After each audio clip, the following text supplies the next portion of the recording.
Bonjour et bienvenue dans ce quatrième chapitre du cours Programmation orientée objet C++. Dans ce chapitre, on va parler des fonctions. Qu'est-ce qu'une fonction? C'est tout simplement une portion de code, une partie du code qui réalise une certaine tâche ou une certaine fonction. L'objectif est de décomposer un problème en plusieurs sous-problèmes, chaque fonction traitant une partie. L'autre avantage, c'est de réutiliser ces fonctions. Si j'écris une fonction, par exemple, pour faire un certain calcul mathématique, et que si j'ai besoin de ce calcul pour un autre programme, je peux réutiliser facilement cette fonction. C'est la réutilisation ou la réutilisabilité du code. Pour ça, on tente toujours de rendre une fonction le plus générale possible pour pouvoir la réutiliser. Une fonction est donc un tout homogène réalisant une tâche définie. Elle peut faire un calcul, afficher un message, renvoyer un résultat. Les objectifs sont de simplifier la réalisation et la maintenance des programmes. Si je répartis mon programme en plusieurs parties, si un problème apparaît, je peux le localiser plus facilement et le corriger plus facilement. On évite les répétitions. Ainsi, en faisant appel à la fonction, on évite de réécrire la même portion de code plusieurs fois. Et on peut réutiliser cette fonction dans plusieurs applications. On favorise ainsi la réutilisabilité des codes. Qu'est-ce qui caractérise une fonction? Ce sont 5 éléments. Tout d'abord, son emplacement. On peut définir une fonction soit à l'intérieur du même fichier code qui contient le main ou dans un autre fichier. Mais faites attention, on ne peut jamais définir une fonction à l'intérieur d'une autre fonction. La fonction est l'unité de traitement. Un fichier peut contenir plusieurs fonctions, mais une fonction ne contient jamais une autre fonction. Elle peut faire appel à une autre fonction, elle peut s'appeler elle-même, ce qu'on appelle la récursivité, mais elle ne va jamais contenir une autre fonction. Le nom ou l'identificateur de la fonction, par exemple la fonction main, est le nom de la fonction main est le nom de la fonction principale qui s'exécute quand on lance une application donnée. Les arguments, ce sont les valeurs ou les données qu'on donne à la fonction pour qu'elle effectue sa tâche. Le type de retour, c'est le type de la valeur que la fonction nous renvoie. Bien sûr, une fonction peut ne rien renvoyer si elle fait un affichage, par exemple. À ce moment-là, on doit mettre void comme type de retour, pas de retour. Les variables locales sont des variables que la fonction déclare à l'intérieur d'elle-même. Ce sont des variables qui vont être détruites une fois que l'appel de la fonction est terminé. Une fonction est constituée d'un en-tête et d'un corps. On va le voir par la suite quand on parlera de la définition des fonctions. Tout d'abord, il y a deux choses à distinguer, c'est la déclaration et la définition. Déclarer une fonction, c'est seulement donner son prototype ou sa signature. Qu'est-ce que le prototype ou la signature d'une fonction? C'est à la fois son type de retour, les types et le nombre d'arguments, et la valeur, le nom de la fonction, bien sûr. Donc si je veux déclarer une fonction, je dois préciser ces éléments-là.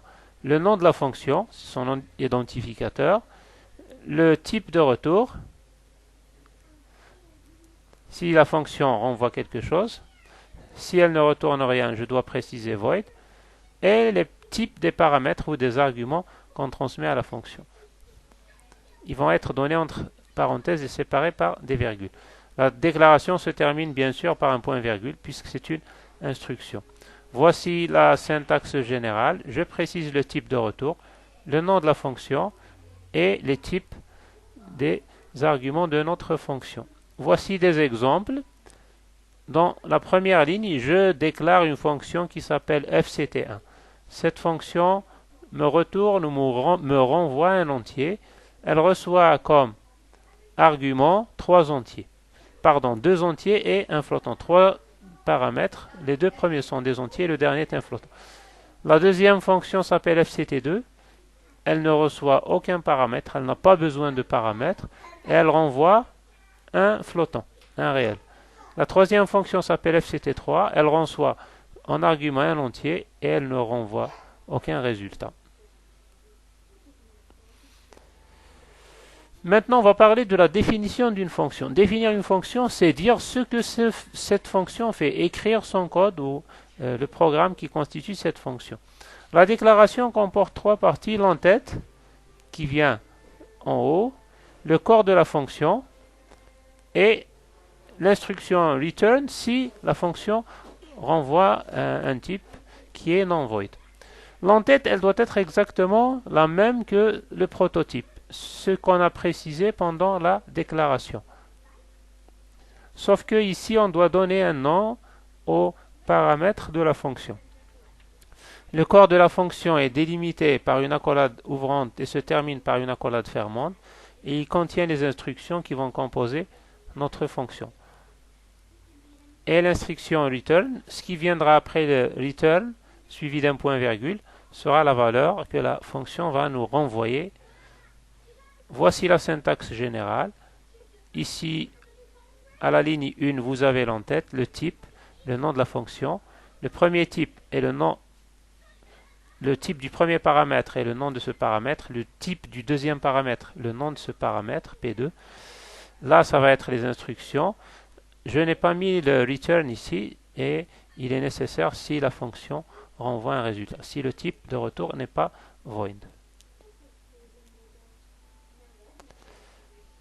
Pour appeler une fonction, il suffit de préciser son nom et de donner une valeur au paramètre de la fonction.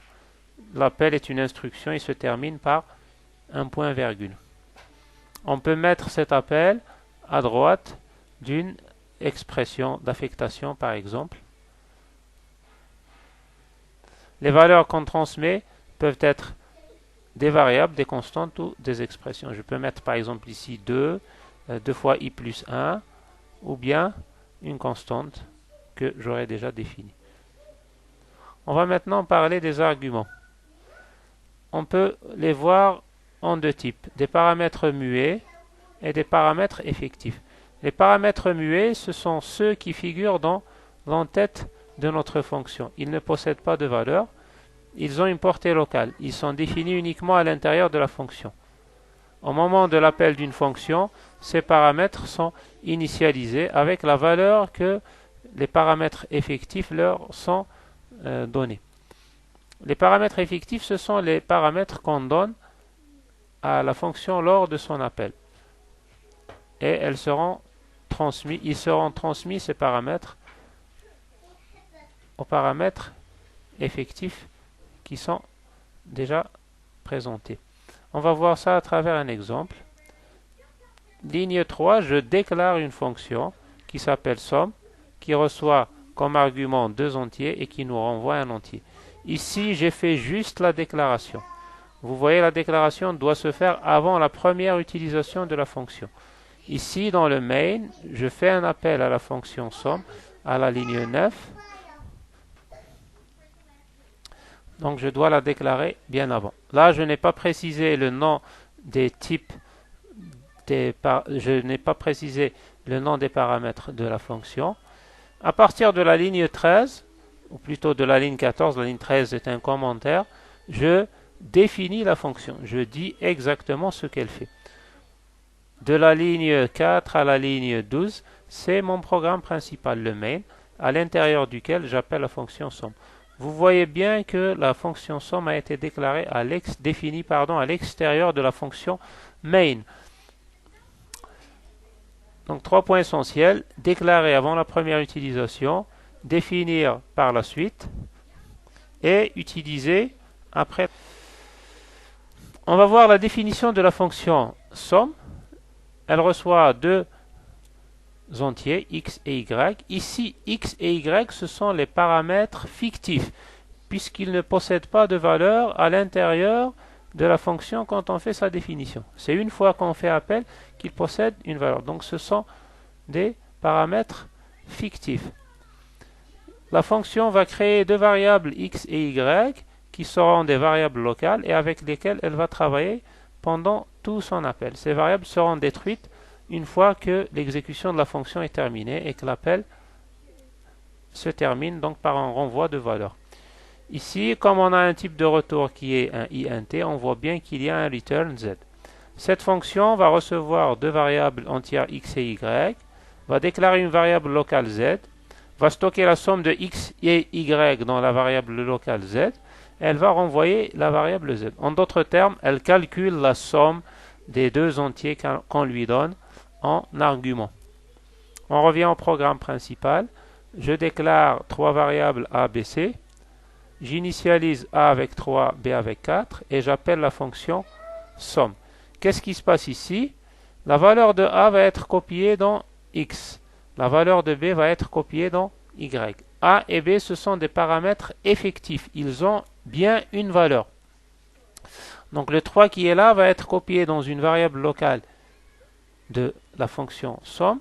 Le b va être copié dans y, une variable locale de la fonction somme. Et puis la fonction déclarera une variable locale z. La somme de x et y va être stockée dans z. Donc on aura 3 plus 4 qui sera stocké dans z. Et puis on fera un retour. La variable z, son contenu va être copié dans la variable c. Et une fois qu'on aura terminé l'exécution ou l'appel de la fonction somme, on détruira toutes les variables locales, z, x et y. Maintenant c vaut 7. On va afficher a plus b égale c. Donc à l'exécution, on aura 3 plus 4 égale 7. Voilà pour la déclaration, la définition et l'appel d'une fonction.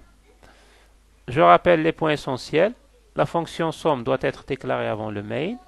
Pourquoi? Parce qu'on l'utilise ici et lors de l'utilisation, on doit connaître la signature ou le prototype, en d'autres termes les règles d'appel et d'utilisation de la fonction somme.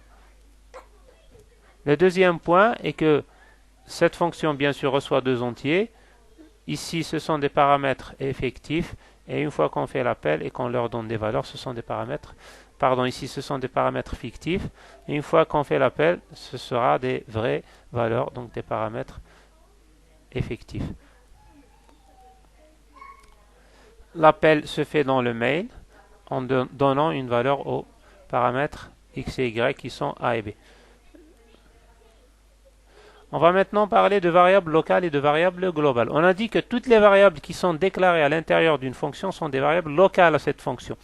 On a dit aussi que les paramètres d'une fonction correspondent à des variables locales qui sont créées à chaque appel de cette fonction. Ces variables n'existent qu'à l'intérieur de cette fonction. Elles seront détruites une fois l'appel de la fonction terminé, une fois son exécution terminée. En résumé, les variables locales sont à la fois les paramètres fictifs plus les variables déclarées dans cette fonction. Entre les deux accolades, ici par exemple, x, y et z sont des variables locales de la fonction somme.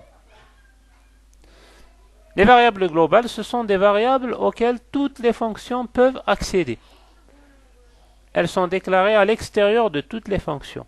En général, on doit plutôt les déclarer avant le main pour que toutes les fonctions puissent les connaître. Elles sont connues de toutes les fonctions qui sont présentes dans le même fichier source où elles sont déclarées. Voici un exemple. Je déclare une fonction fct qui ne reçoit aucun argument et qui ne renvoie rien. Ici, le i est une variable globale. Elle a été déclarée à l'extérieur du main et à l'extérieur de fct. Dans le main, je donne la valeur 5 à i, qui est une variable globale. Donc main peut accéder à i et fct peut aussi accéder à i.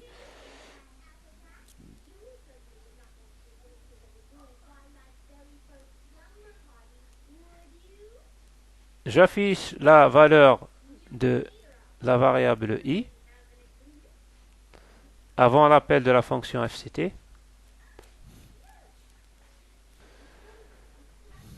Et j'affiche la valeur de la variable j qui a été créée à l'intérieur du main. Ici, le j est une variable locale de la fonction main puisqu'elle a été créée à l'intérieur du main.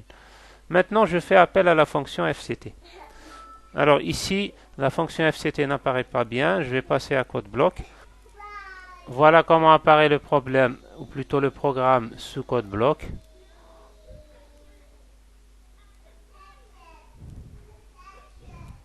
Ici, on a la déclaration de notre fonction main, plutôt la définition du main, et là vous avez la définition de fct.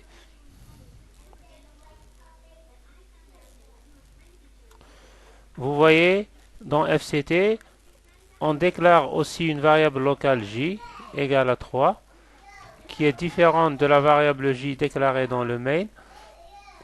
Qu'est-ce qu'on fait également? On va rajouter 5 à i et on va rajouter 5 à j. Ici, vous pouvez noter que la modification se fait par rapport à la variable globale et ici, la modification se fait par rapport à la variable locale j. Le j du FCT est différent du j du main. À la fin, on va afficher le i et le j dans la fonction FCT. Puis on va revenir et on va afficher le i et le j du main après l'appel. Voilà ce que produit l'exécution de notre programme. On voit qu'avant l'appel, i vaut 5, ce qui est prévisible puisqu'il a été initialisé. On voit aussi que FCT, avant l'appel, le j vaut 6 puisqu'il a été initialisé et créé à l'intérieur du main. Par contre, dans FCT, le changement affecte le i et il vaut 10.